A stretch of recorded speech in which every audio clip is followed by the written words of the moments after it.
ça, on voit ça aujourd'hui encore. La vie humaine en Ukraine n'est pas la vie humaine au Sahel. Là encore, je vais mettre en cause nos amis de l'Union européenne, des anciens amis, où quand on se battait, on a négocié, vous et moi, avec d'autres de vos collègues pendant des années au Sahel. Il y avait la mission européenne de formation, il y avait ECAP, il y avait des militaires européens. On dit, aidez-nous, ils étaient en train de former nos gens, ils investissent des centaines de millions d'euros. Voilà ce que nous voulons, c'est train and équipe, former et équiper les gens. Mais les militaires maliens qui étaient engagés dans les formations européennes devaient amener leurs propres munitions. Et on nous a toujours dit que l'Union européenne ne donne pas d'armes létales. Et ce qu'on donne en Ukraine, ce n'est pas des armes létales. Est-ce que la vie d'un Ukrainien vaut mieux que la vie d'un Sahélien? 2 poids, 2 mesures. Subitement, il y a la guerre en Ukraine. Subitement, les armes létales sont autorisées. Et les Sahéliens qui sont morts par milliers, qui a ça sur la conscience de ne pas avoir fait ce qui est nécessaire, et de venir aujourd'hui accuser le Mali de dire oui, mais vous travaillez avec la Russie, vous ne travaillez pas avec moi, etc. Vous me tournez le dos.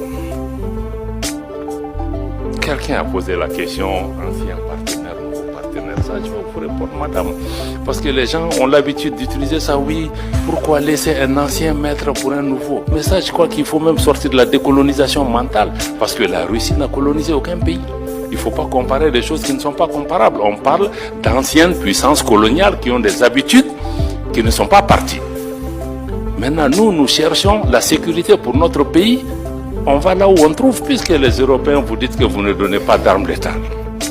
Le Mali, ce qu'on a avec la Russie, ce n'est pas des prêts, ce n'est pas des dons, on achète. Ils nous vendent. On est parti avec les Européens, avec les Américains, on dit qu'on achète, ils disent qu'ils ne vendent pas. Mais vous voulez que je lutte contre Al-Qaïda, l'État islamique, avec des bâtons? Et subitement, en Ukraine, vous vous êtes rendu compte qu'il leur faut des armes pour se battre. Donc je pense que quand on fait ce genre de comparaison aussi, il faut qu'on se dise non, nous on n'est pas dans ça. Avec chaque partenaire, on cherche ceux qui peuvent résoudre pour le moment donné. Si c'est la Russie qui peut m'aider sur le plan militaire, je ferai. Si demain c'est les Américains qui font mon affaire sur le plan économique, je ferai.